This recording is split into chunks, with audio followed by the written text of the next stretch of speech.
Hello students, देखिएगा अपने last class में बैलेंसिंग ऑफ रेडॉक्स पढ़ रहे थे ITUS मेथड से, है ना। उसमें टाइप फर्स्ट करवा दी थी। मैंने कहा था एसिडिक मीडियम, बेसिक मीडियम कुछ भी दे रखा हो कैसे करना है, मैंने कोई रूल नहीं बताया था। एसिडिक मीडियम में मैंने कहा था टोपी लगाने के जस्ट बाद में आपको क्या बैलेंस करना है, एटम को बैलेंस करना है, और बेसिक मीडियम में टोपी लगाने के जस्ट बाद में चार्ज को बैलेंस करना है। बस इन दो चीजों का ध्यान रखना है। OH किधर जुड़ेगा, H2O किधर जुड़ेगा, इसका ध्यान नहीं रखना ना, इसको याद रखना है, अपना आप जुड़ता जाएगा। ठीक है, आज सेकंड टाइप की बैलेंसिंग पे आते हैं। Balancing of type second.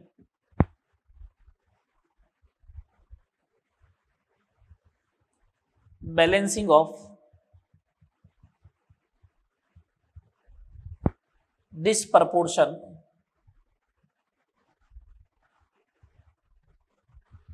Reaction.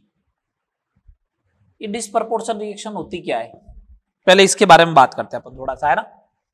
Disproportion reaction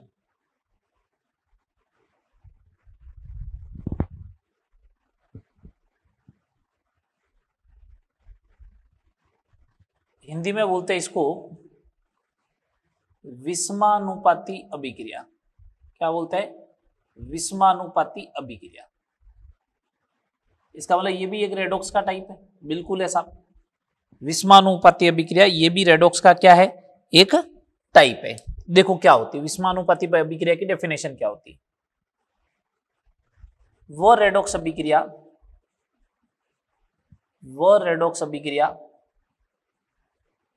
जिसमें एक ही तत्व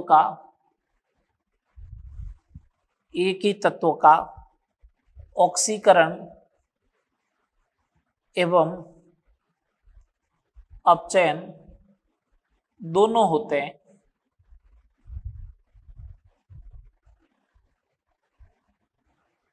विषमानुपाती अभिक्रिया कहलाती है।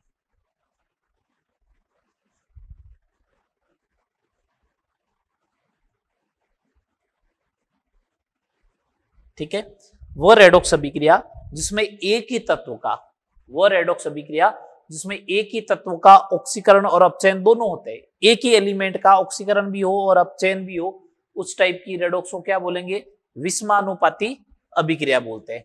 एग्जांपल समझे, इसका मतलब एक ही एलिमेंट का ऑक्सीडेशन नंबर इंक्रीज भी होना चाहिए और ऑक्सीडेशन नंबर डिक्रीज भी होना चाहिए। एग्जांपल्स देखते जाइएगा आप। एग्जांपल देखें, पहला एग्जांपल, फर्स्ट एग्जांपल ले रहे हैं।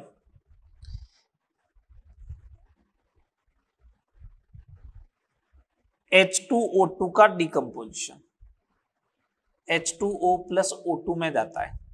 ठीक है, सुनना बात, इसका ऑक्सीडेशन नंबर क्या है अभी, -1, इसका कितना है -2 और यहां पे 0, यही बात हुई। तो -1 से -2 में जाना, ऑक्सीडेशन नंबर डिक्रीज, और -1 वाला गया 0 में तो oxidation number increase. Oxidation number increase भी हुआ और ऑक्सीडेशन नंबर डिक्रीज भी हुआ, ऑक्सीडेशन नंबर इंक्रीज भी हुआ, ऑक्सीडेशन नंबर डिक्रीज भी हुआ, तो ये क्या हो जाएगा, डिस्प्रपोर्शन का टाइप हो गया डिस्प्रपोर्शन। बोलो, ऑक्सीजन का ही तो हुआ, एक ही तत्व का। दूसरा एग्जांपल देखो, सेकेंड नंबर एग्जांपल, फॉस्फोरस लिया, बेसिक मीडियम लिया OH माइनस, तो बनेगा PS3 प्लस हाइपोफॉस्फाइट H2PO2 -1। ठीक है, ऑक्सीडेशन नंबर लिखो, इस फॉस्फोरस का ऑक्सीडेशन नंबर 0, यहां पे फॉस्फोरस का -3, इधर +1, यही बात हुई। तो 0 वाला -3 में गया तो ऑक्सीडेशन नंबर हुआ डिक्रीज, और 0 वाला ही गया +1 में तो ऑक्सीडेशन नंबर हुआ इंक्रीज, डिस्प्रपोर्शन है। ठीक है बात। अगले एग्जांपल देखो, और एग्जांपल बता रहा हूं, थर्ड नंबर का एग्जांपल, सल्फर की रिएक्शन बेसिक मीडियम में करवाई, तो एक तो बनेगा S-2 और एक बनेगा H2O3 -2, sulphide and thiosulphate. Oxidation number check करो, 0, -2 और यहां +2, तो अब चेक करो, 0 वाला गया -2 में तो ऑक्सीडेशन नंबर डिक्रीज हुआ, और 0 वाला ही गया +2 में, तो ऑक्सीडेशन नंबर इंक्रीज हुआ।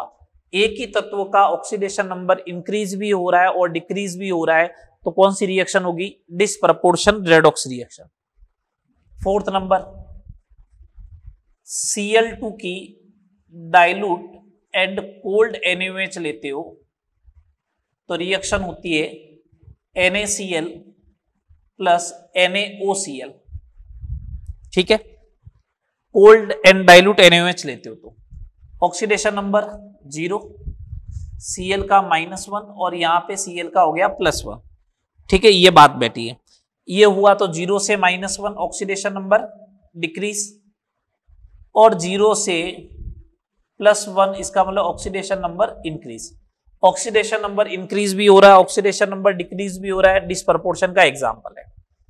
पांचवा, Cl2 plus hot and concentrated NaOH लिया तो रिएक्शन होती है NaCl प्लस NaClO3, ये होती। ऑक्सीडेशन नंबर लिखा Cl2 का 0, इधर है -1, इधर है +1। ठीक है, 0 -1 +1, तो देखिएगा 0 से -1 ऑक्सीडेशन नंबर हुआ डिक्रीज, 0 से आया किधर +5 में, तो ऑक्सीडेशन नंबर हुआ इंक्रीज। ऑक्सीडेशन नंबर इंक्रीज भी हो रहा है, ऑक्सीडेशन नंबर डिक्रीज भी हो रहा है, इसका मतलब डिस्प्रपोर्शन है। एक बात ध्यान रखना, क्वेश्चन कभी ऐसा आ सकता है, निम्न में से कौन सी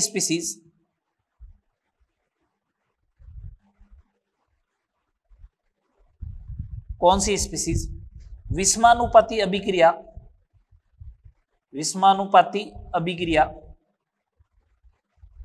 प्रदर्शित नहीं करती है?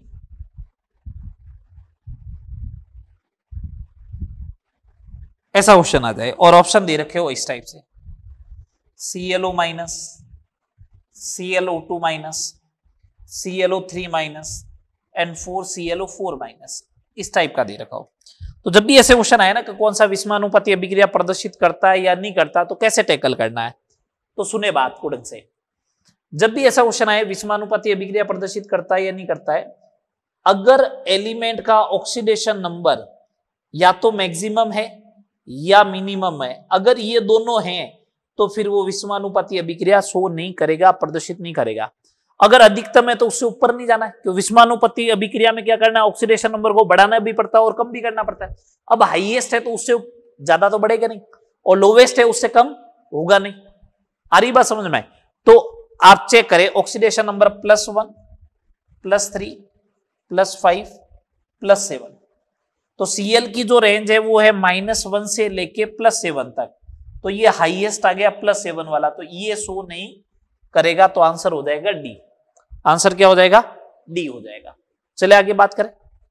अब अपन को करना है इसको बैलेंसिंग, इसको क्या करना है? बैलेंसिंग करना है। डिस्प्रपोर्शन होती क्या ये तो मैंने समझा दिया, अब आपको करना है बैलेंसिंग।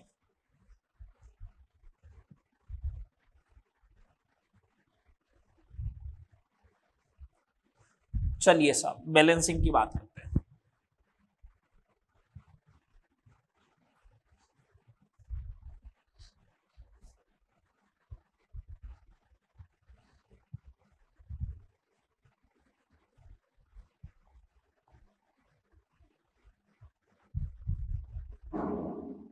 चलो देखो, इधर देखो, जब भी ऐसी रिएक्शन हो तो उसको बैलेंस करने का जो तरीका रहेगा, उसको जो बैलेंस करने का तरीका जरूर रहेगा, डिस्प्रपोर्शन रिएक्शन को बैलेंस जो करना है, बैलेंसिंग फ्रॉम बैक साइड। किस साइड से बैलेंस करना है? बैक साइड से, मतलब बैक साइड का मतलब हो गया प्रोडक्ट की साइड से क्या करना है आपको? बैलेंस करना है।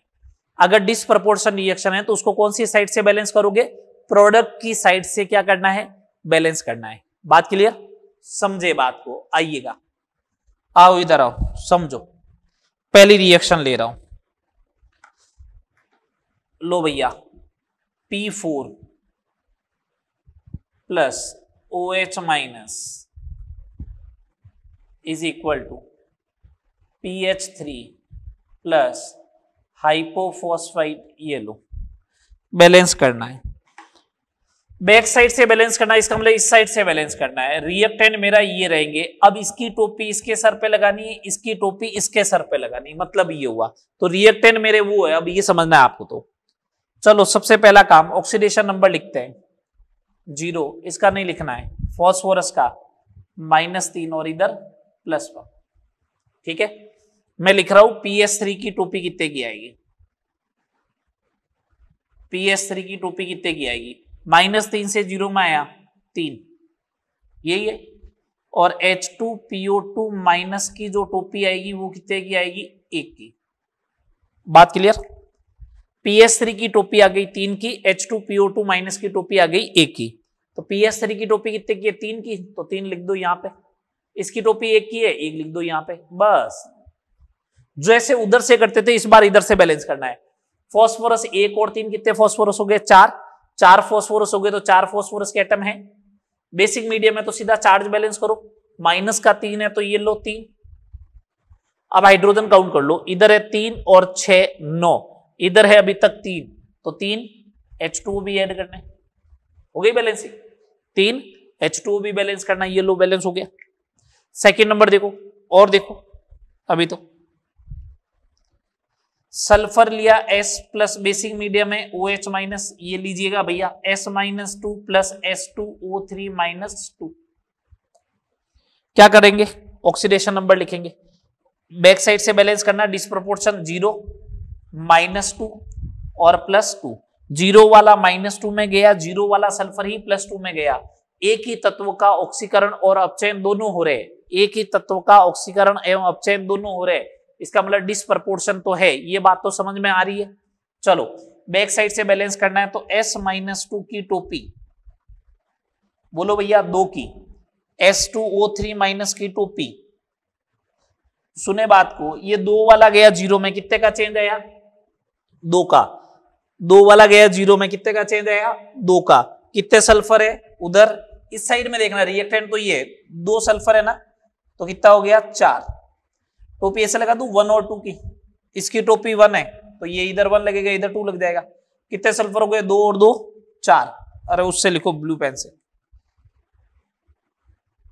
ये 2 और इधर 1, तो कितने सल्फर हो गए 4, ये लो सल्फर 4, माइनस का 4 और माइनस का 6, तो 6 OH, 6 OH आएंगे तो इधर आएगा 3 H2O। रैंडमली चेक कर लो ऑक्सीजन, 6 ऑक्सीजन आए, ये 3 और 3 6 ऑक्सीजन हो गए। ठीक है बात। थर्ड नंबर एग्जांपल देखो, थर्ड नंबर एग्जांपल और देखो, ये लिया मैंने Cl2 प्लस OH माइनस ले लिया, Cl minus plus ClO3 minus, ये ले लिया जैसे। अब इसको बैलेंस करना है। पहला काम ऑक्सीडेशन नंबर लिखने का, ऑक्सीडेशन नंबर कितना 0, इधर क्या -1, इधर क्या +5, यही बात हुई। ठीक है, Cl माइनस की टोपी 1, ClO3 माइनस की टोपी 5, आगे टोपी 5 और 1। अब सुने, -1 वाला गया 0 में, ये टोपी हो गई। Cl माइनस की टोपी कितनी, 1 की, तो इधर 1 लिख दो, इधर 5 लिख दो, बस काम हो गया। 6 Cl हो गए तो 3 Cl2 लिखना है, उधर माइनस का 6 चार्ज हुआ तो 6 OH लिखना है, तो इधर क्या लिखूंगा 3 H2 लिखूंगा, बस। बोलो भैया समझ में आ रहा ना, चले आगे। अगला एक और देख लो बैलेंसिंग, S3PO3 है, इसको मैंने हीट किया तो बना फॉस्फीन प्लस S3PO4। चेक करो डिस्प्रपोर्शन है या नहीं है, करते हैं, चेक करते हैं। ऑक्सीडेशन नंबर +3 -3 +5, +3 वाला -3 में गया डिक्रीज, +3 वाला +5 में गया इंक्रीज। ऑक्सीडेशन नंबर इंक्रीज भी हो रहा है, डिक्रीज भी हो रहा है, डिस्प्रपोर्शन है, तो बैक साइड से बैलेंस करेंगे। तो PS3 की टोपी बोलो, -3 से +3 में गया है तो 6 का चेंज आया। S3PO4 की टोपी बोलो भैया, बोलो कितनी आएगी, +3 में है, पहले था +5 में, टोपी आ गई 2 की, तो इसका मतलब इसको ऐसे लिख दूं 3 और 1 की टोपी। PS3 की टोपी आई 3, तो इसका मतलब इसको इधर लिखना है और इसकी टोपी आई 1। कितने फास्फोरस हो गए? 4, बस ये 4 लिख दो। कोई मीडियम वगैरह नहीं दे रखा है, बैलेंस है पूरा। देखो हाइड्रोजन 12 हुए, 3 और 9 12। ऑक्सीजन कितने हुए? 12, 3 चौक 12, हो गई बैलेंस। ये देख लो, बात समझ में आ गई? बोलो हाँ या ना। All clear? बड़े आगे चलो टाइप थर्ड पे आते हैं। तो टाइप सेकंड कैसे डिफरेंशिएट होगी? टाइप फर्स्ट है मालूम चल गया, टाइप सेकंड कैसी आएगी? डिसप्रपोर्शन होगी, और डिसप्रपोर्शन अपन पहचान लेंगे।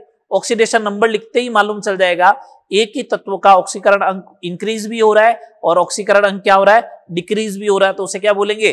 डिसप्रपोर्शन बोलेंगे। आए टाइप थर्ड पर। टाइप थर्ड के बता देता हूं। देखो 7 एग्जांपल लास्ट क्लास में करवाए थे, 4 आज और हो गए, 7 और 4 11 हो गए। 2-3 और करवा देते, बस 14-15 मैंने करवा दी, 14-15 एग्जाम्पल आप कर लेना। एनसीईआरटी में जितने भी एग्जाम्पल दे रखे हैं ना पीछे, बुक्स के पीछे रेडॉक्स वाले चैप्टर में, उनको कर लेना आप, है ना।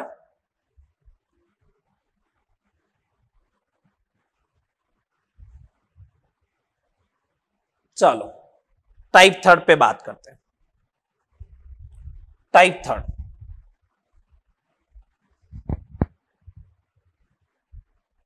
टाइप थर्ड कौन सी?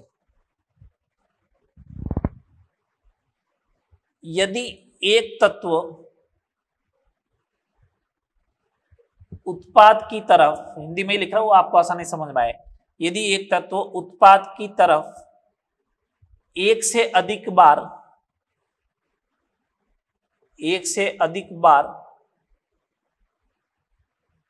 अलग अलग ऑक्सीकरण अंक में उपस्थित हो, तो कैसे टैकल करें? यदि एक तत्व उत्पाद की तरफ एक से अधिक बार अलग अलग ऑक्सीकरण अंक में उपस्थित हो, एक ही तत्व होना चाहिए, उत्पाद की साइड में एक से अधिक बार अलग अलग ऑक्सीकरण अंक में उपस्थित हो, पहचान लोगे। देखो जैसे मैं एग्जांपल लिख रहा हूं, बैलेंस करना है, ऐसी रिएक्शन भी होना, अभी मैं आइडेंटिफाई करा देता हूं, इनको भी कैसे बैलेंस करना है? Balancing from back side, balancing from back side, इनको भी किस साइड से बैलेंस करना है? बैक साइड से ही बैलेंस करे, ठीक है। जैसे देखिए एग्जांपल देखो, कॉपर प्लस डाइल्यूट HNO3 है, तो मैं HNO3 लिख देता हूं। कॉपर प्लस HNO3, तो कॉपर नाइट्रेट तो बनेगा ही बनेगा, प्लस कौन सी गैस रिलीज होती है मालूम है ना, इनऑर्गेनिक में पढ़ा है, NO गैस रिलीज होती है। सुने, ऑक्सीडेशन नंबर लिख दो, आपको मालूम चल जाएगा। कॉपर का 0 + 5, कॉपर +2, नाइट्रोजन +5, नाइट्रोजन +2, कॉपर 0 से +2 में गया, ऑक्सीकरण नाइट्रोजन +5 से +2 में आया, अब चेन रिडक्शन। ये बात तो मालूम चल गई, ये डिसप्रपोर्शन तो नहीं है। हाँ अब गौर करें, नाइट्रोजन +5 में है, नाइट्रोजन उत्पाद में 2 बार आ गया, देख लो, एक बार +5 में, एक बार +2 में। एक तत्व उत्पाद की तरफ एक से अधिक बार आ गया, अलग अलग ऑक्सीकरण अंक में आ गया, बस काम हो गया आपका। टाइप थर्ड है, पहचान लिया टाइप थर्ड को। एक तत्व नाइट्रोजन उत्पाद में एक से अधिक बार आया और उनका ऑक्सीकरण अंक क्या है? अलग अलग, 5 और 2 अलग अलग हो गया, टाइप थर्ड है, ठीक है। बैक साइड से बैलेंस करना, इसका मतलब रिएक्टेंट ये है, तो कॉपर नाइट्रेट की टोपी कैलकुलेट कर लो, इज इक्वल टू, कैसे कैलकुलेट करोगे? कॉपर +2 में 0 में गया, 2 का चेंज, क्या नाइट्रोजन का चेंज हुआ है क्या? नहीं, +5 का +5 में, तो 2 की आएगी। NO की टोपी 2 में था, +5 में आ गया, कितने का चेंज हुआ? +5 - +2 = 3, कितने का चेंज हुआ? 3 का। लगाओ टोपी, कॉपर नाइट्रेट की टोपी कितने की है? 2 की, तो ये इसके ऊपर लगेगी। NO की टोपी 3 की है, तो इसके ऊपर लगेगी। 3 हो गए कॉपर, ये लो 3 कॉपर। नाइट्रोजन कितने हुए? 2 × 3 6 और 2 8, ये लो 8 HNO3। इधर 8 HNO3 आया है, तो 4 H2 आना चाहिए इधर, रेंडमली ऑक्सीजन को चेक कर लो। 8 या 24, 3 दूनी 6, 6 या 18, 18 और 2 20, 20 और 4 24, हो गई बैलेंस। बोलो सेकंड देखें, यही कॉपर होता प्लस HNO3 होता कंसंट्रेटेड वाला, तो ये बन जाता कॉपर नाइट्रेट प्लस NO2। तो ऑक्सीडेशन नंबर लिखो, अपना मालूम चल जाएगा। 0 + 5 + 2 + 5 एंड +4। नाइट्रोजन +5 में इधर 2 बार नाइट्रोजन आ गया, दोनों का ऑक्सीडेशन नंबर अलग अलग है। टाइप थर्ड की तो हो गई। बैक साइड से बैलेंस करना है तो कॉपर नाइट्रेट की टोपी, कॉपर नाइट्रेट की टोपी कितने की हुई? कॉपर के ऊपर +2 चार्ज है, +2 है इधर 0 में, तो 2 की टोपी आएगी। NO2 की टोपी कितने में है? 4 में है, +4 में, इधर +5 में, 1 का चेंज आया, बस लिख दो। इसकी टोपी 2 की है तो 2 इधर 1 इधर, कॉपर 1 हुआ, लो 1। नाइट्रोजन कितने हो गए?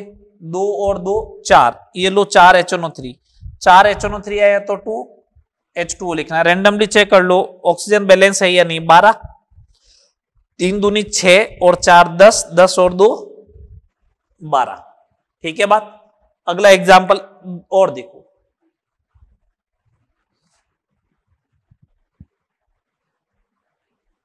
K2Cr2O7 plus HCl convert KCl plus CrCl3 plus Cl2। ये ऑक्सीडेशन नंबर लिखो, सबसे पहला काम अपना मालूम चलेगा। +6 -1 -1 +3 -1 0। Cl जो है वो उत्पाद में 1 से ज्यादा बार आया, 3 बार आया, अलग अलग ऑक्सीकरण अवस्था में, -1 -1 और 0 में, तो अलग अलग हो गया ना, -1 और 0, तो इसका मतलब टाइप थर्ड हो गया। एक तत्व उत्पाद में 1 से अधिक बार हो और अलग अलग ऑक्सीकरण अंक में हो। बात क्लियर? चलो आगे। अब सुने बात को। बैक साइड से बैलेंस करना है। एक बात सोचो, इधर पोटेशियम का भी +1 है, इधर भी +1 है, Cl -1 है, Cl -1 है, तो इसके बारे में नहीं सोचना है। इसके बारे में नहीं सोचना। क्यों नहीं सोचना सर? पोटेशियम +1 में जाएगा, Cl -1 का -1, तो यहां तो कोई चेंज हुई नहीं। CrCl3 से सोचना स्टार्ट करें। CrCl3 की टोपी कितने की होगी वो सोचे सबसे पहले। +3 में है, +6 में है, 3 का चेंज। अब 2 का मल्टीप्लाई नहीं करेंगे, नहीं, क्यों? अरे भैया CrCl3 में कितने Cr है? एक ही तो है, तो 3 का ही चेंज करना। इधर से चेक करता तो 2 का हो जाता। ठीक है बात? आगे बोलो।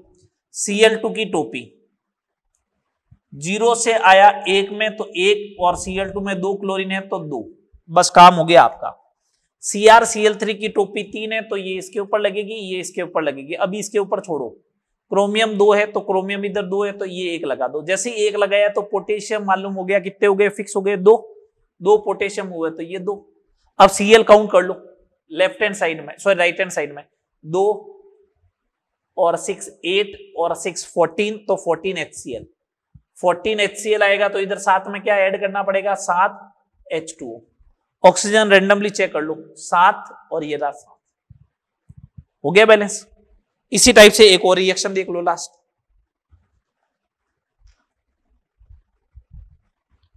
KMnO4 लिया मैंने, प्लस HCl लिया, KCl plus MnCl2 plus Cl2। ये डी ब्लॉक की फेमस रिएक्शन है। ऑक्सीडेशन नंबर लिखा, Mn का +7 -1 +1 -1 +2 -1 0। Cl 1 से ज्यादा बार आया प्रोडक्ट में, ठीक है, टाइप थर्ड की हो गई। बैक साइड से KCl के बारे में सोचना ही नहीं है।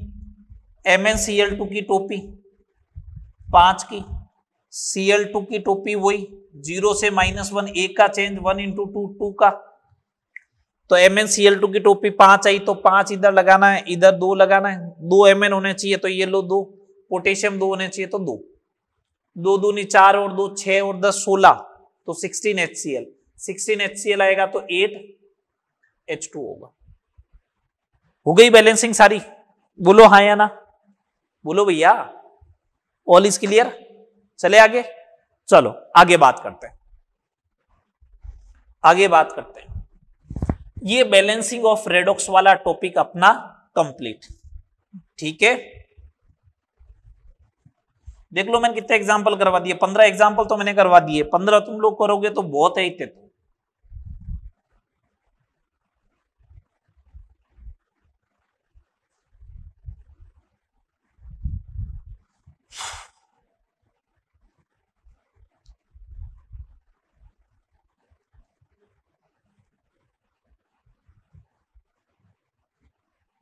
ठीक है, चलो आगे बात करते हैं। अगला टॉपिक, हेडिंग लगाइएगा, हेडिंग लगा दे, इक्विवेलेंट मास।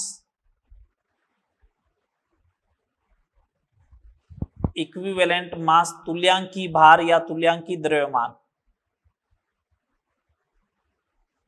तुल्यांकी भार या तुल्यांकी द्रव्यमान एक ही बात है, शॉर्ट में लिखते हैं EW, इक्विवेलेंट वेट मास, एक ही बात है। पहले अपन इसकी बिल्कुल डेफिनेशन की बात करते हैं, बेसिक डेफिनेशन की, उसके बाद अपन इसके ऊपर क्वेश्चन वगैरह भी करेंगे, ठीक है। इक्विवेलेंट मास होता क्या पहले वो समझते हैं। देखिए डेफिनेशन, तुल्यांकी भार किसी तत्व का वो द्रव्यमान है, किसी तत्व का वो द्रव्यमान है जो हाइड्रोजन के 1 ग्राम से या ऑक्सीजन के 8 ग्राम से या Cl के 35.5 ग्राम से अभिक्रिया करता है। तुल्यांकी भार किसी तत्व का वो द्रव्यमान है जो हाइड्रोजन के 1 ग्राम से या फिर ऑक्सीजन के 8 ग्राम से या फिर क्लोरीन के कितने ग्राम से रिएक्ट करेगा, 35.5 से रिएक्ट करता है। उसी को अपन क्या बोलते हैं, तुल्यांकी द्रव्यमान, तुल्यांकी भार बोलते हैं। डेफिनेशन समझ में आई? जैसे अगर मेरे को किसी का इक्विवेलेंट वेट कैलकुलेट करना है, तुम लोगों ने बोला कि एग्जाम्पल दिया सोडियम का तुल्यांकी भार ज्ञात करो, तो मैंने कहा ठीक है, सोडियम का तुल्यांकी भार कैसा आएगा। तो सोडियम का अगर तुल्यांकी भार ज्ञात करना तो पहले इसकी तीनों में से किसी एक के साथ रिएक्शन मालूम होनी चाहिए। तो मालूम है NaCl बनता है, बैलेंस कर दो। अब अपन मूल कंसेप्ट तो पढ़ ही चुके हैं, तो अपन को मालूम है इसके 2 एटम का भार कितना हो गया, 46 ग्राम, और इसका हो गया 71 ग्राम। 71 ग्राम क्लोरीन से कितने ग्राम सोडियम अभिक्रिया करता है, 46। तो 1 ग्राम से कितना करेगा, 46/71। और क्लोरीन के लिए कितने पे डिफाइन होता है, 35.5 ग्राम पे। तो 35.5 से कितनी रिएक्शन करेगा, ये लो 23। और जो 23 ग्राम होगा, तुल्यांकी भार किसी तत्व का वो द्रव्यमान है जो क्लोरीन के 35.5 से रिएक्ट करे। क्लोरीन के 35.5 से कितना रिएक्ट कर रहा है, 23। तो सोडियम का तुल्यांकी भार जो होगा, Na का तुल्यांकी भार वो कितना हो जाएगा, 23 होगा। ठीक है बात। चलो एक एग्जांपल और करते हैं। अगर मैंने तुम्हें ऐसे दे दिया कि बताओ मैग्नीशियम का तुल्यांकी भार कितना होगा, तो तुम वापस यही मेथड लगाओगे, Mg + Cl2 कन्वर्ट MgCl2, इसी टाइप से कर लिया है ना, कर लो। मैं बता रहा हूं कि मैंने रिएक्शन ऐसे लिख दी, Mg + O2 चेंज करके लिख दी, MgO बनेगा। तो 2Mg + O2 कन्वर्ट हो गया और बन गया 2MgO। 2Mg + O2 कन्वर्ट होके बन गया 2MgO, इस टाइप से बन रहा है। तो अब देखिए, तो अब देखो कैसे करें इसको। अगर 2Mg + O2 कन्वर्ट होके 2MgO बन रहा है, तो बात सुने, मैंने कहा मैग्नीशियम का 24 होता तो ये हो गया 48 ग्राम, ये हो गया 32 ग्राम ऑक्सीजन। तो 32 ग्राम ऑक्सीजन से कितना अभिक्रिया करता है, 48 ग्राम। तो 1 ग्राम ऑक्सीजन से कितना अभिक्रिया करेगा, 48 / 32, और इसलिए 8 ग्राम ऑक्सीजन से कितना अभिक्रिया करेगा, 48 divide by 32 into 8 is equal to 12। जो 8 ग्राम ऑक्सीजन से अभिक्रिया करता है वही तुल्यांकी भार होता है। तो मैं ऐसा बोल दूं क्या, मैग्नीशियम का तुल्यांकी भार जो होगा वो 12 होगा। ठीक है बात, ये बात तो ठीक है, कैलकुलेट कर लिया। इसका मतलब मेरे को हर बार रिएक्शन लिखनी पड़ेगी, या तो हाइड्रोजन के साथ या ऑक्सीजन के साथ या क्लोरीन के साथ। रिएक्शन कैसी भी लिखो आंसर सेम आने वाला है, चाहे ऑक्सीजन के सापेक्ष कैलकुलेट करो या क्लोरीन के सापेक्ष कैलकुलेट करो, आंसर तो सेम आएगा। तो इसमें कंफ्यूज नहीं होना है। ठीक है बात। अब सुने मुद्दे की बात। बार बार रिएक्शन कोई जरूरी नहीं हो अपन को याद ही हो, रिएक्शन कोई गारंटी नहीं अपन को क्या हो, याद हो। तो उस कंडीशन में क्या करें, तो मैंने कहा मैं एक शॉर्ट ट्रिक बता रहा हूं। अगर आपको तुल्यांकी भार ज्ञात करना है, कभी भी क्या कैलकुलेट करना है, तुल्यांकी भार, तो या तो वो तत्व होगा, परमाणु होगा या अणु होगा।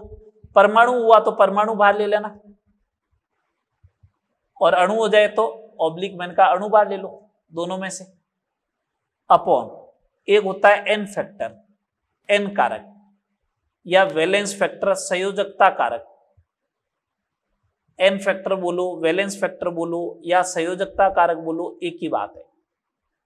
सर देखो मेरे को परमाणु भार आपने लिखवा रखे, अणु भार ज्ञात करने का मेथड बता रखा है, तो परमाणु भार या अणु भार तो मैं ज्ञात कर लूंगा, मेरे को एन फैक्टर कैलकुलेट करना आना चाहिए। अगर एन फैक्टर कैलकुलेट कर लिया तो तुल्यांकी भार भी आ जाएगा। तो अब अपन हेडिंग लगवा रहे हैं एन फैक्टर। क्या कैलकुलेट कर रहे हैं, एन फैक्टर। एन फैक्टर कैसे कैलकुलेट करते हैं अपन वो देखते हैं। एन फैक्टर कैसे कैलकुलेट करोगे अपन वो चीज देख रहे हैं अब। तो उससे अपना तुल्यांकी भार कैसे कैलकुलेट होगा वो मालूम चल जाएगा। ठीक है बात।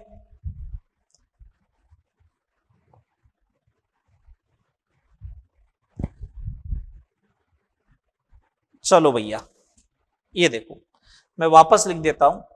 इक्विवेलेंट वेट या तुल्यांकी भार जो था वो था परमाणु भार ऑब्लिक अणु भार upon n factor, n f या वैलेंस फैक्टर या संयोजकता कारक। अपन पढ़ रहे वैलेंस फैक्टर। ठीक है, केस फर्स्ट किसके लिए, फॉर एटम या फिर आयंस के लिए, परमाणु या आयन के लिए। किसके लिए, परमाणु या आयन के लिए। परमाणु या आयन का जो एन फैक्टर होता है वो होता है उसका ऑक्सीडेशन नंबर, ऑक्सीकरण अंक होता है। क्या होगा, ऑक्सीकरण अंक होगा। बस ये ध्यान रखें। मैं एग्जांपल लेते हुए चल रहा हूं। ठीक है, एग्जांपल लेते हुए चल रहे हैं अब अपन। First number example, first number example sodium. बताओ सोडियम का ऑक्सीकरण अंक क्या होगा, +1। तो इसका मतलब एन फैक्टर जो होगा वो 1 होगा। मैग्नीट्यूड देखना है, प्लस माइनस नहीं देखना है, मैग्नीट्यूड देखना है। तो एन फैक्टर कितना हो गया, 1 हो गया। अगर इसका एन फैक्टर 1 है, किसका, सोडियम का, तो इक्विवेलेंट वेट एटम है तो 23 अपॉन एन फैक्टर 23। पहले कैलकुलेट किया था तब भी तो 23 आया था। अगला देखो मैग्नीशियम, तो मालूम है ना मैग्नीशियम का ऑक्सीकरण अंक जो होता है वो +2 होता है। तो इसका मतलब एन फैक्टर हो गया 2, तो इक्विवेलेंट वेट हो जाएगा एटॉमिक वेट 24 डिवाइड बाई 2, 12। ठीक है बात। थर्ड नंबर एग्जांपल देखो, थर्ड नंबर एग्जांपल देखो। थर्ड नंबर एग्जांपल मैंने लिया एल्यूमिनियम का, तो एल्यूमिनियम का ऑक्सीकरण अंक लिखवा रखा है तो मैं +3 होता है, +3 होता है तो एन फैक्टर कितना हो गया, 3। तो इक्विवेलेंट वेट कितना होगा, atomic weight 27 divide by 3 is equal to 9। ये लो आगे। ठीक है, फोर्थ नंबर एग्जांपल देखो। फोर्थ नंबर एग्जांपल मैंने लिया हाइड्रोजन। हाइड्रोजन का ऑक्सीकरण अंक +1 होगा या -1 होगा, तो एन फैक्टर, मैग्नीट्यूड दोनों केस में एक ही होगा, एन फैक्टर 1। तो equivalent weight 1 divide by 1 is equal to 1। पांचवा केस, ऑक्सीजन का ऑक्सीकरण अंक सामान्यतः तो -2 होता है, तो एन फैक्टर जो होगा वो हो जाएगा 2। तो इक्विवेलेंट वेट, एटॉमिक वेट 16/2, 8। ठीक है, क्लोरीन की बात करते हैं। ऑक्सीकरण अंक होता है -1, जनरली बोल रहा हूं, जनरली। तो इसका n फैक्टर जो होगा वो कितना होगा 1। तो इक्विवेलेंट वेट परमाणु द्रव्यमान 35.5 बटा 1 कितना होगा 35.5 होगा। एक बात ऑब्जर्व करो, गौर करो, जो तुम्हें लिखा है था ना हाइड्रोजन का 1 होता है, ऑक्सीजन के 8 ग्राम से रिएक्शन करता है, या क्लोरीन के 35.5, इसका मतलब ये इनके तुल्यांकी द्रव्यमान ही तो है, ये इनके तुल्यांकी द्रव्यमान ही तो है। हाइड्रोजन का 1, ऑक्सीजन का 8 और क्लोरीन का 35.5। चले आगे, नेक्स्ट एग्जांपल देखो। अगर मेरे को ऐसा मिल जाए, Fe मिल जाए, फिर पूछे, तो मैंने कहा देखो Fe जो होता है उसका ऑक्सीकरण अंक +2 भी हो सकता है या +3 भी हो सकता है। कैसे? मैं फेरस हुआ तो +2 होगा, फेरिक हुआ तो +3 होगा। तो n फैक्टर 2 भी हो सकता है या 3 भी हो सकता है। तो इक्विवेलेंट वेट मैंने कहा 56/2 भी हो सकता है या 56/3 भी हो सकता है, दोनों हो सकते हैं, कोई भी। ठीक है, तो इसका मतलब एक बात बोल दूं कि ये परिवर्तनशील ऑक्सीकरण अवस्था प्रदर्शित करते हैं। डी ब्लॉक का तत्व है Fe डी ब्लॉक का तत्व है, परिवर्तनशील ऑक्सीकरण अवस्था प्रदर्शित करता है। अगर ऑक्सीकरण अंक परिवर्तित होगा, या ऐसा बोल दूं सामान्यतः डी ब्लॉक के तत्व जो होते हैं उनके तुल्यांकी द्रव्यमान फिक्स नहीं होते, क्योंकि ये परिवर्तनशील ऑक्सीकरण अवस्था प्रदर्शित करते हैं। और जब परिवर्तनशील ऑक्सीकरण अवस्था प्रदर्शित करेंगे तो n फैक्टर चेंज होगा, n फैक्टर चेंज होगा तो इक्विवेलेंट वेट भी क्या होगा, चेंज होगा। केस फर्स्ट समझ में आ गया। Case second, case second, case second अपन बात करते हैं फॉर रेडिकल। मूलक क्या होता है? अगर किसी अणु पर आवेश होता है, किस पर आवेश होता है? अणु पर। तो अणु पर आवेश होता तो उसे क्या बोलते हैं? रेडिकल मूलक बोलते हैं। तो सीधी सी बात है, n फैक्टर जो होगा इसका मूलक पर उपस्थित आवेश ही होगा, मूलक पर उपस्थित आवेश, अणु पर उपस्थित आवेश, सीधा आवेश दिख ही रहा है। एग्जाम्पल ले रहा हूं, एग्जाम्पल, फर्स्ट एग्जाम्पल SO4-2। तो इसका ऑक्सीकरण अंक बोलो या सीधा n फैक्टर देख लो, 2 आवेश जो दिख रहा है। तो इक्विवेलेंट वेट क्या हो जाएगा? Molecular weight 96 divide by 2 is equal to 48। 96 divide by 2 is equal to 48। ठीक है बात। Second number carbonate CO3-2। चलो n फैक्टर बोलो, सीधा चार्ज दिख रहा है वही होगा 2। Equivalent weight molecular wait 60 divide by 2 कितना? 30। ठीक है। थर्ड नंबर का एग्जांपल देखो, अमोनियम आयन NH4। तो सीधा n फैक्टर चार्ज कितना दिखा? 1। इक्विवेलेंट वेट अणुभार कितना? 18/1, 18। ठीक है। आपने लिया OH माइनस, OH माइनस का n फैक्टर जो होगा वो 1 होगा, सीधा दिख रहा है। इक्विवेलेंट वेट कितना होगा? 17/1, 17। ठीक है। अगला देखो, पांचवा नंबर का, आपको ऐसा दिख जाए कोई NO3 माइनस नाइट्रेट। तो इसका सीधा n फैक्टर कितना लोगे? 1। इक्विवेलेंट वेट कितना हो गया भैया? 62 divide by 1 is equal to 62। कर लोगे इस साइड से? मेरे को ना तो ये मिलता है ना ये मिलता है, मेरे को क्या मिलता है वहां पे एग्जाम में? कंपाउंड। तो अब थर्ड बात करते हैं कंपाउंड के लिए। किसके लिए बात करते हैं? कंपाउंड के लिए। Case third, compound.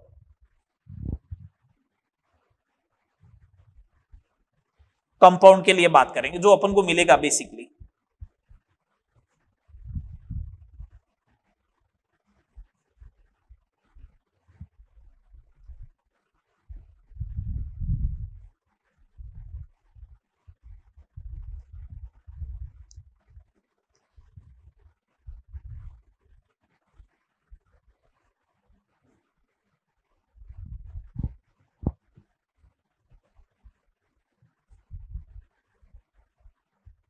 Case third, compound.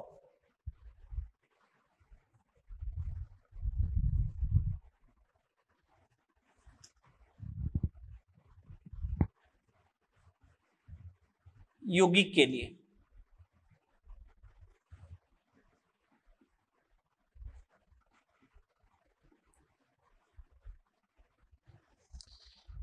यौगिक के लिए अगर एन फैक्टर पूछे आपसे,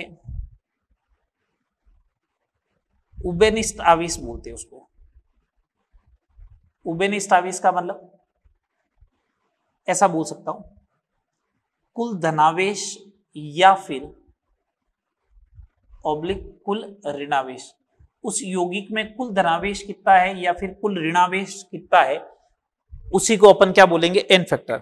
अगर कोई कंपाउंड न्यूट्रल है, सुनना बेटा ढंग से, अगर कोई कंपाउंड न्यूट्रल है, उदासीन है, उसके ऊपर चार्ज जीरो है, इसका मतलब ये बात तय है कि जितना उसके अंदर धनावेश होगा उतना को उतना ऋणावेश होगा।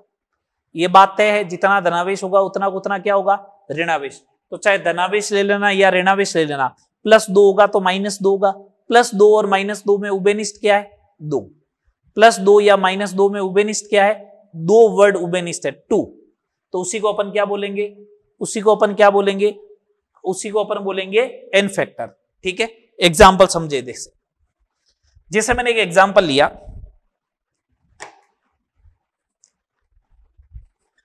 Example number first, calcium carbonate.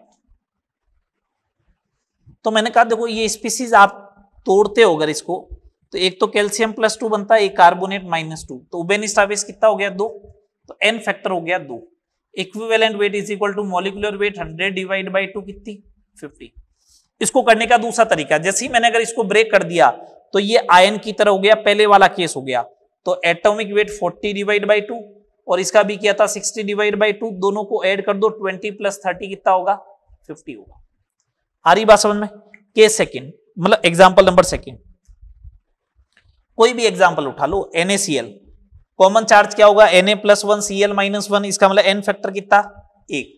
N factor 1, इसका मतलब इसका इक्विवेलेंट वेट कितना होगा, 58.5 डिवाइड बाई 1, 58.5, ये आ जाएगा। थर्ड नंबर एग्जांपल देखो, थर्ड नंबर एग्जांपल देखो, अगर मेरे को ऐसा दे रखा है Al2SO4 होल थ्राइस, ठीक है, तो मैं बोलूंगा कि एल्यूमिनियम के ऊपर होता है +3, तो Al2 +6, सल्फेट के ऊपर होता है -2, 3 सल्फेट है, कितना हो गया, -6, +6 -6, इसका मतलब n factor 6, n factor 6। Aluminium के ऊपर +3, तो 2 एल्यूमिनियम के ऊपर +6, सल्फेट के ऊपर -2, 3 सल्फेट है तो -6, +6 -6 ओवरऑल कितना हो गया, 6 हो गया एन फैक्टर। ठीक है बात। अब बात करते हैं इसके इक्विवेलेंट वेट की। इक्विवेलेंट वेट होगा इसका molecular weight divide by 6।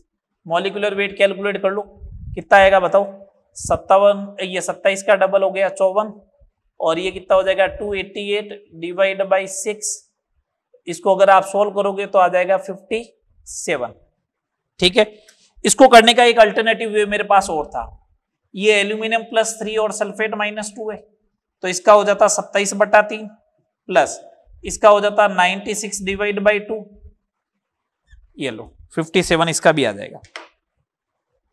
Fourth number, ऐसे ही करना है बस आपको, तो कॉमन चार्ज देखना होता है।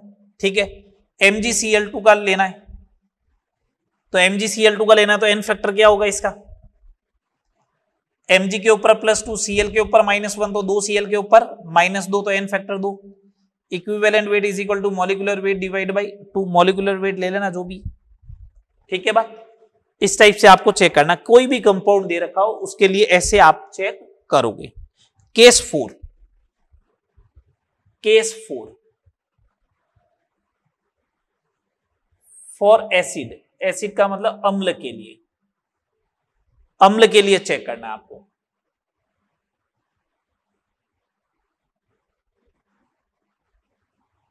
अम्ल के लिए एन फैक्टर जो होगा, एसिड के लिए जो एन फैक्टर होगा वो देखो क्या होगा।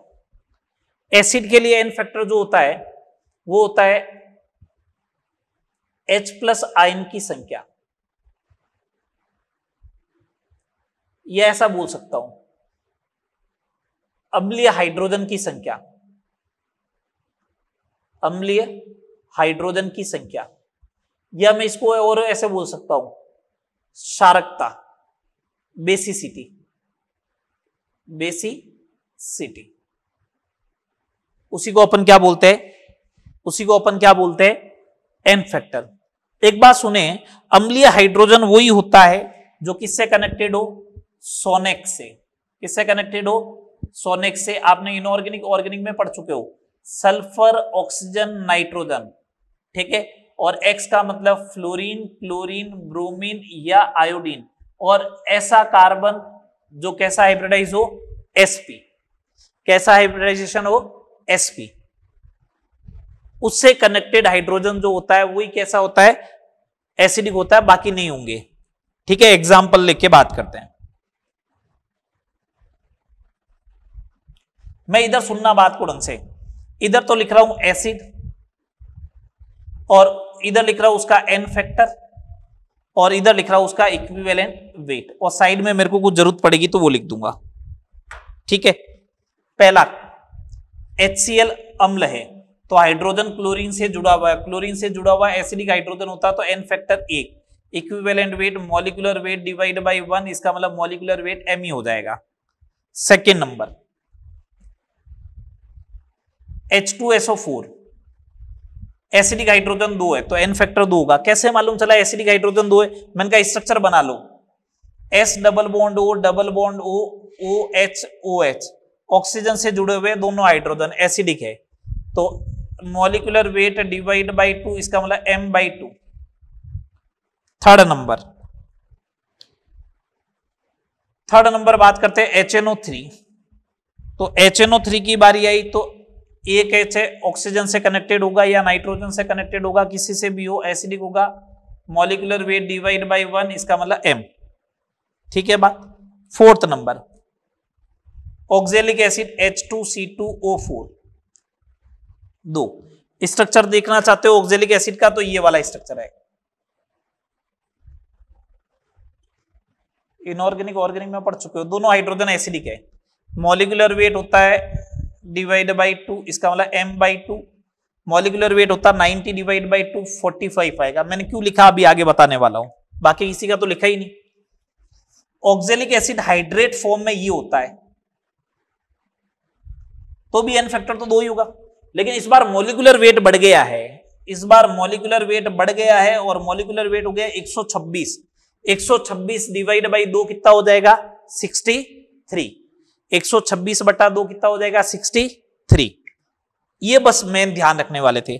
आगे और देखो, अब 3 काम के बताने वाला हूं। H3PO2, अब ऐसा लग तो रहा है मेरे को, ऐसा लग रहा है कि H3PO3 के अंदर जो है वो एसिडिक हाइड्रोजन 3 है, 3 दिख रहे हैं ना, लेकिन होंगे नहीं। स्ट्रक्चर देखना, हाइपोफॉस्फोरस एसिड नाम है इसका, P double bond O OH H और H, ऑक्सीजन से कनेक्टेड हाइड्रोजन तो एक ही है, M/1 M हो जाएगा, ठीक है। अगला point H3PO3, phosphorous acid P double bond O OH OH and H, 2 acidic hydrogen हो गए, M/2, ठीक है। और H3PO4 स्ट्रक्चर बनाया P double bond O OH OH and OH, कितने हो गए, 3, तो M/3। और तो फॉस्फोरिक एसिड, इन 3 का ध्यान रखना है आपको तो मेनली, बोलो हाँ या ना। ये कंफ्यूज करने वाले हैं, सबसे ज्यादा कंफ्यूज करने वाले H3PO2 H3PO3, दिखते हैं तो 3 हाइड्रोजन है, जब तक स्ट्रक्चर नहीं बनाओगे तब तक मालूम नहीं चलेगा। चलो आगे, केस कौन सा हो गया, 4th एसिड के लिए। तो 5th बात करते हैं बेस के लिए। बेस के लिए ज्यादा माथापच्ची नहीं है, ऐसा कुछ है ही नहीं कि स्ट्रक्चर बनाना पड़ेगा, जो दिखेगा वही होगा। केस 5th फॉर बेस सार के लिए,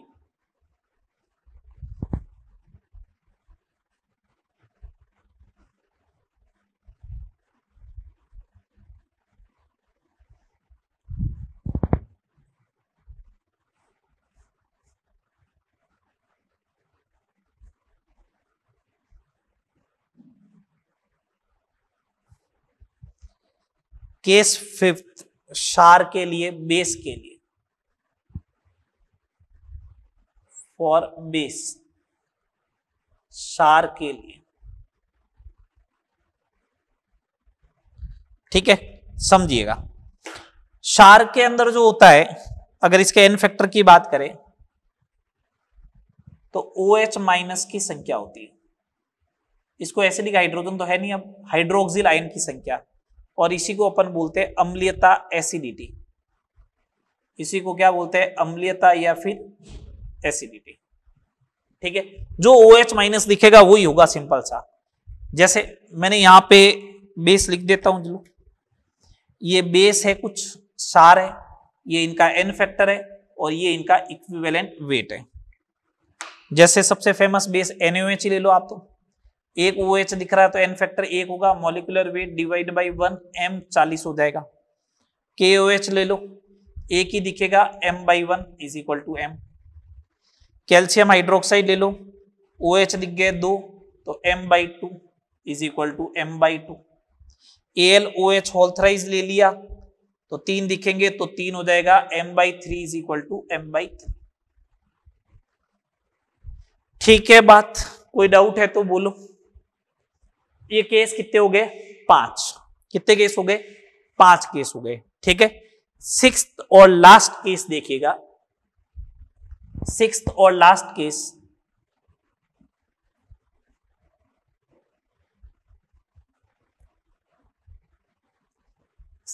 और लास्ट केस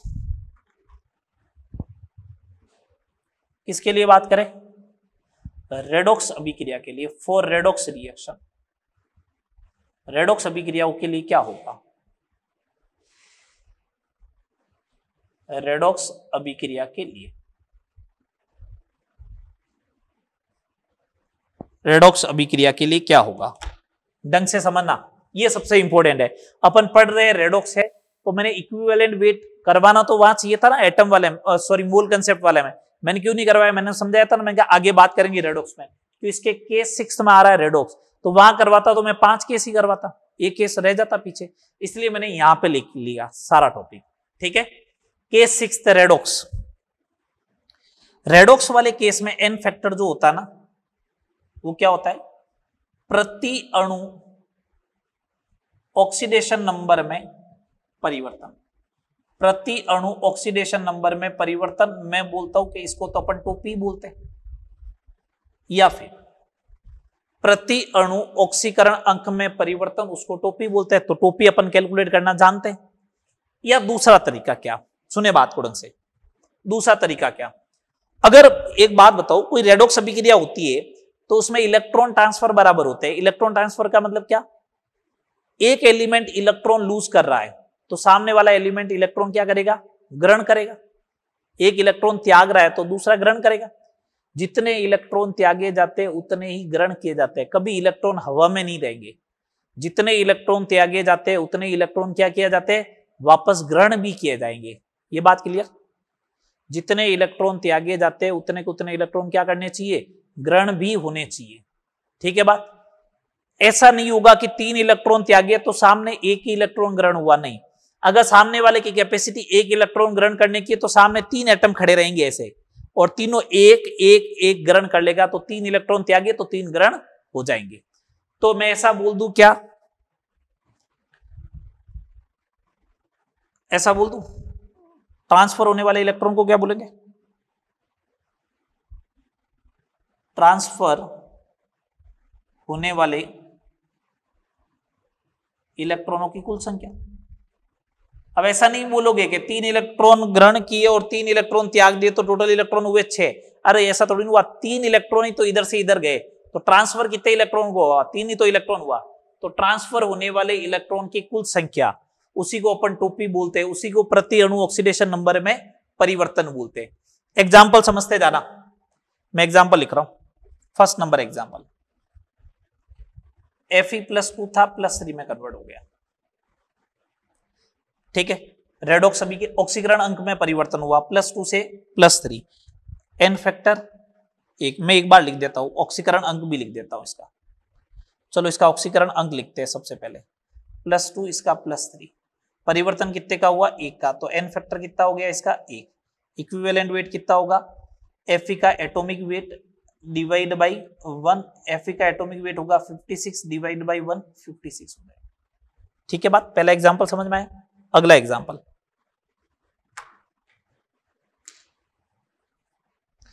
Sn+2 से Sn+4 में कन्वर्ट हुआ।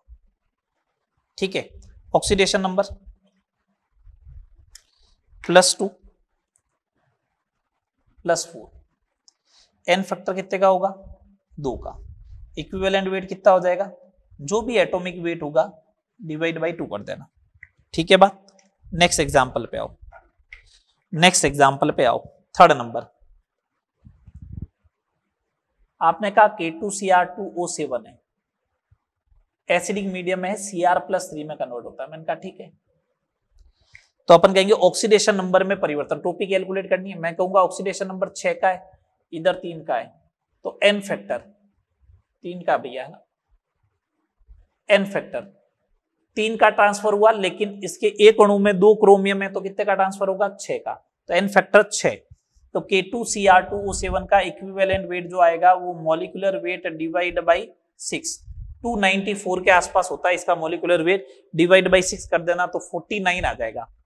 ठीक है, K2Cr2O7 ऑक्सीकारक होता है, ये बात मैं पहले समझा चुका हूं। K2Cr2O7 ऑक्सीकारक होता है केवल अम्लीय माध्यम में, देखो H+, ये इनऑर्गेनिक में भी पढ़ चुके हो।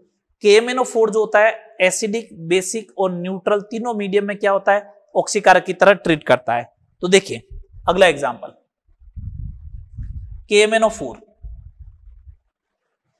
एसिडिक मीडियम है, अम्लीय माध्यम है, Mn+2 बनाएगा। स्ट्रॉन्ग बेसिक में, प्रबल क्षारीय में MnO4-2 बनाएगा। स्लाइटली बेसिक हो, स्लाइटली बेसिक का मतलब दुर्बल बेसिक हो या फिर न्यूट्रल हो, तो बनाएगा MnO2। पहले तो इनके कलर ध्यान रखने, ठीक है, इनऑर्गेनिक में पढ़ चुके हो, ये मेरा काम नहीं है, मैंने तो बता रहा हूं बस। पर्पल ये है कलरलेस, इसमें Mn का कलर है ग्रीन, और ये डार्क वॉयलेट या फिर ब्लैक कलर का है। ठीक है, बात आ रही समझ में। अब अपन बात करते हैं इसके एन फैक्टर की, ये लो एन फैक्टर और ये लो इक्विवेलेंट वेट। Mn+7 में +7 से +2 5 का change, n factor 5, molecular weight divide by 5। +7 में इधर +6 में आएगा, इसका ऑक्सीडेशन नंबर चेक कर लो, 1 का चेंज m/1। +7 में +4 में आ गया तो 3 का, molecular weight divide by, sorry हाँ एन फैक्टर 3 आया, मॉलिक्यूलर वेट डिवाइड बाई 3, ये आ जाएंगे। बोलो, मॉलिक्यूलर वेट डिवाइड बाई 3 आ गया एसिडिक बेसिक। तो एसिडिक मीडियम में अगर KMnO4 पूछे तो आपको थोड़ा ध्यान रखना, इक्विवेलेंट वेट m/5 करना है। स्ट्रॉन्ग बेसिक में पूछे तो m/1 करना है, स्लाइटली बेसिक में पूछे तो m/3। कंफ्यूजन होता है सर बेसिक लिखा हुआ है या नॉर्मल, तो जब नॉर्मल बेसिक लिखा हुआ है तो स्लाइटली बेसिक मानना है। ऐसा लिखा हुआ है ना KMnO4 बेसिक मीडियम में, तो बस स्लाइटली बेसिक मान ले और किस में कन्वर्ट कर दे, MnO2 में। आ रही बात समझ में। चले आगे, अगला देखो, जैसे कोई रिएक्शन बेसिस पे दे दे, जैसे कोई रिएक्शन बेसिस पे दे दे और पूछे इक्विवेलेंट वेट कितना होगा, जैसे सुने ये दे दिया, आप ये लिखते हो MnO4- है प्लस I- है, ये अगर MnO2 प्लस IO3- में कन्वर्ट होता है। यहां मान लीजिएगा पोटेशियम आयोडाइड था, क्या था, Ki था, तो मेरे से पूछ ले what is the equivalent weight of I-, तो मैं तो सिंपल सा ये बोलूंगा कि I- का ऑक्सीकरण अंक था -1, इधर हो गया +5, चेंज कितने का हुआ, 6 का, तो n factor of I- is equal to 6, then equivalent of I- is equal to atomic weight divide by 6। अगर यहां पे पोटेशियम होता तो मॉलिक्यूलर वेट लिख देता Ki का डिवाइड बाई 6 कर देता। पोटेशियम का अगर होता तो Ki का मॉलिक्यूलर वेट डिवाइड बाई 6 लिख देगा। ठीक है बात, आगे देखो और देखो, जैसे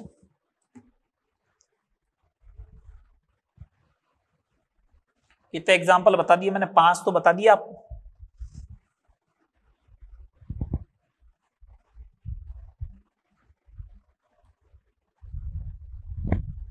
देखते जाओ भैया, 10-15 एग्जाम्पल मैं करवा दूंगा इसके रेडोक्स के एन फैक्टर के, है ना। इसी टाइप से आपको जितनी भी रिएक्शन लिखाई हुई ना उन सब के लिए एन फैक्टर कैलकुलेट कर लेना। रेडोक्स सब जितने भी मैंने बैलेंसिंग करवाई है। 6 नंबर देखे,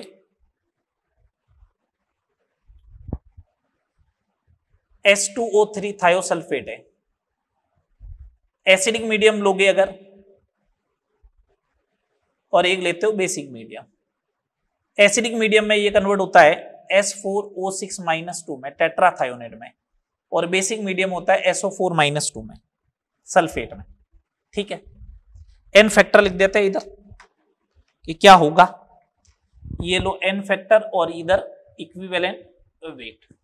ठीक है, बात सुनो इधर सुनो, इसका ऑक्सीडेशन नंबर क्या, +2। इधर कैलकुलेट किया था, ऑक्सीडेशन नंबर बोल रहा हूं 2.5, ऑक्सीडेशन स्टेट तो 5005 आई थी, तो एवरेज होता है ऑक्सीडेशन नंबर। मैं ऑक्सीडेशन नंबर की बात कर रहा हूं, स्टेट का तो कोई लेना देना ही नहीं।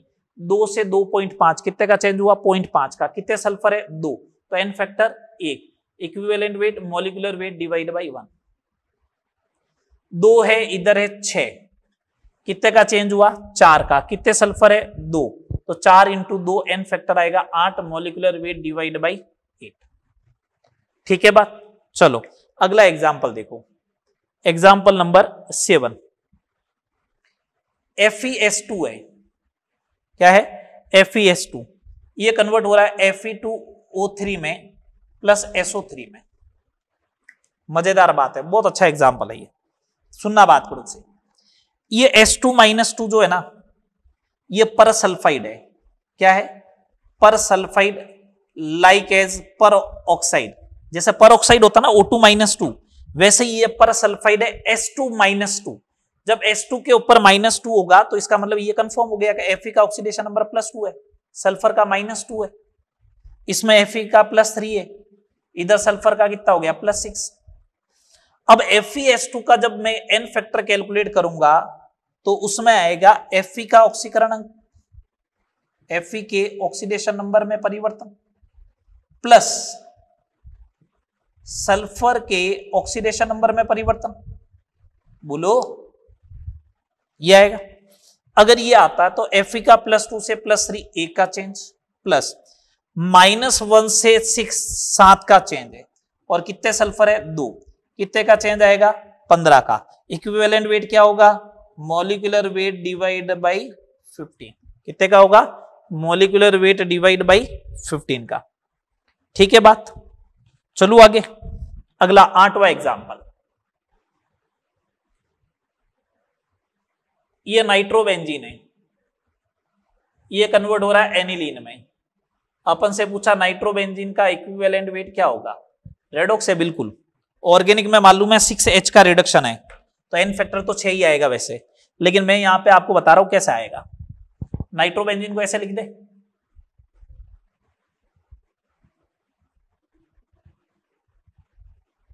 चलो ये लो कोऑर्डिनेशन बॉन्ड ले लो,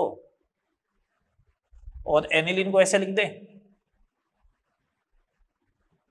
ऑक्सीडेशन नंबर चेक कर रहा हूं, 2 इलेक्ट्रॉन का लॉस यहां पे होने वाला नाइट्रोजन को, एक का यहां पे 3 और 2 का यहां पे हो गया, सॉरी यहां पे नहीं होगा, 2 और 2 4, लेकिन एक कार्बन से वापस खींच लेगा तो 3 का लॉस हुआ तो +3, यहां से खींच रहा है, यहां से भी खींच रहा है, यहां से भी खींच रहा है, -3। कितने का चेंज हुआ, 6 का।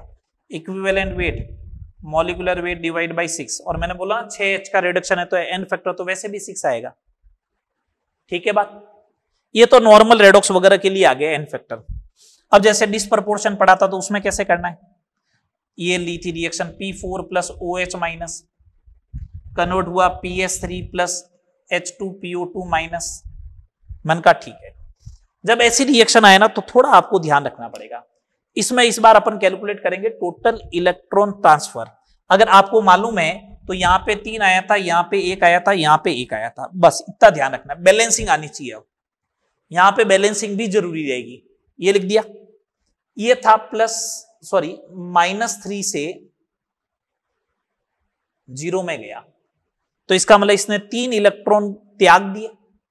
ये +1 से 0 में गया, इसका मतलब इसने 1 इलेक्ट्रॉन ग्रहण किया। कितने फॉस्फोरस है? 3, इसका मतलब 3 इलेक्ट्रॉन ग्रहण हुए। इसने 3 त्यागे, इसने 3 ग्रहण किए, इसका मतलब टोटल इलेक्ट्रॉन ट्रांसफर कितने हुए इसके अंदर? 3। और उसी को अपन क्या बोलते हैं? N factor 3। Total electron transfer है 3, तो एन फैक्टर हो गया 3।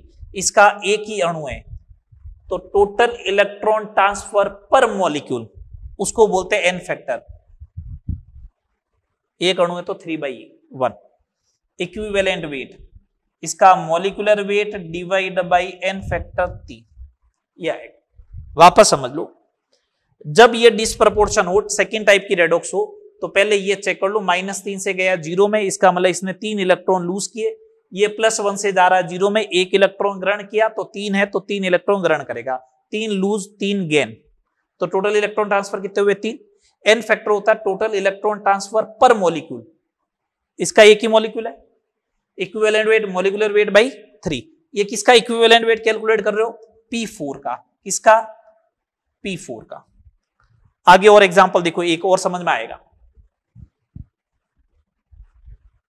और देख लो, कोई जल्दबाजी नहीं है, आराम से। 10 नंबर एग्जांपल देखो। अगर तुम लोगों ने ये लिख दिया Cl2 है प्लस OH माइनस है, Cl minus plus ClO3 minus है, इसका कैलकुलेट करना है। तुम लोग सबसे पहले क्या करोगे? यहां 5 आएगा, यहां पे 1 आएगा और यहां पे 3 आएगा। ये तो बात समझ में आ रही है, पहले बैलेंसिंग कर चुके हैं। ये -1 में था, ये +5 में था, ये 0 में। -1 वाला जा रहा है 0 में, इसका मतलब 1 इलेक्ट्रॉन त्याग कर रहा है। कितने? 5 इलेक्ट्रॉन का त्याग किया। 5 वाला गया 0 में, इसका मतलब 5 इलेक्ट्रॉन ग्रहण किए। 5 त्याग कर रहा है, 5 ग्रहण कर रहा है, तो टोटल इलेक्ट्रॉन ट्रांसफर कितने हो रहे हैं बताओ? 5। कितने इलेक्ट्रॉन ट्रांसफर हो रहे हैं? 5। Cl2 का एन फैक्टर लिख रहा हूं मैं, तो 5 डिवाइड बाई पर मॉलिक्यूल 3, तो 5/3। Equivalent weight molecular weight divide by n factor, इसका मतलब 3m/5। कितना आ जाएगा? 3m/5। सेम तरीका रहेगा नेक्स्ट वाले केसेस के लिए, तो एक उसका भी एग्जांपल ले लिया जाए, जो ये था क्या? कॉपर प्लस HNO3, कोई भी ले लो, कॉपर नाइट्रेट प्लस NO, है ना? तो इसमें एन फैक्टर था 2, तो 2 था तो पहले बैलेंस कर दो, ये लो 2, और उसका था 3, ये लो 3, 8 HNO3 आएगा और ये 3 आएगा। यहां तक तो बात हुई थी अपनी। अब सुने बात को, आप तो सीधा इलेक्ट्रॉन ट्रांसफर चेक करना ना। कॉपर 0 से गया +2 में, 2 इलेक्ट्रॉन क्या किए? लूज किए। कितने कॉपर है? 3, तो इलेक्ट्रॉन ट्रांसफर कितने होंगे? 6। सीधा ही मालूम चल गया इस बार, टोटल इलेक्ट्रॉन ट्रांसफर कितने होंगे? 6 होंगे। हो गए 6। अब HNO3 का अगर एन फैक्टर कैलकुलेट करना है, तो total electron transfer per molecule 6/8, इसका मतलब 3/4। तो इक्विवेलेंट वेट कितना होगा? Molecular weight divide by n factor, तो 4m/3। क्या हो जाएगा? 4m/3 इसका एन फैक्टर हो जाएगा। बात समझ में आई? ये सारे एन फैक्टर की कहानी खत्म। इक्विवेलेंट वेट पूरा, इक्विवेलेंट वेट पूरा। अब यहां तक जितना पढ़ा है, इसका यूज नेक्स्ट क्लास में करना सीखेंगे। न्यूमेरिकल बने तो कैसे करना है, सीधा इनके इक्विवेलेंट वेट पूछे, ये अभिक्रिया दीदी बोले इक्विवेलेंट वेट बताओ, तो कैसे करना है, तो ये तो मैंने सिखा दिया। क्वेश्चन वगैरह कैसे बनेंगे नेक्स्ट क्लास में बात करेंगे।